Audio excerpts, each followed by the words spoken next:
নমস্কার, আমি রিতম। আজ রাধা অষ্টমী। এই শুভক্ষণেই আমাদের বাড়িতে ঘটে গেল কিছু ঘটনা। আজ সেই ঘটনার সাক্ষী করাবো তোমাদেরও। দেখবে তোমরাও। সবাইকে জানাই শুভ রাধা অষ্টমীর অনেক শুভেচ্ছা। আকাশে বাতাসে সুভাষিত বাস, প্রকৃতি সেজেছে নানানভাবে।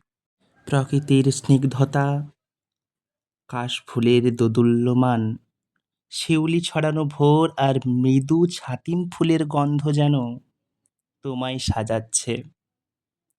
বলছে বাতাসে আগমনীর সুর।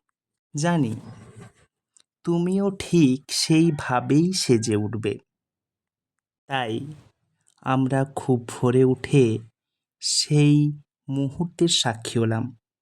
আজকে শুভক্ষণে নাকি বাড়ির মেয়েকে এক শিল্পী দাদা তার নিজের কিছু কায়দায় যেমন করে সংসার বেঁধে সুখের প্রলেপ দিয়ে আনন্দ রূপে রূপায়িত হয়, ঠিক তেমনই খড় আর মাটির প্রলেপে রূপায়িত হবে আমাদের বাড়ির মেয়ে, আমাদের আনন্দময়ী। আজকে আমরা সবাই খুব আপ্লুত। আমরা সবাই বসে দেখেছি তারই রূপ। অনেক কিছুর সাক্ষী হলাম আজ। শিখেছি অনেক কিছু। দেখেছি শিল্পীর শিল্প নিপুণতা। হাত জোড়ো করে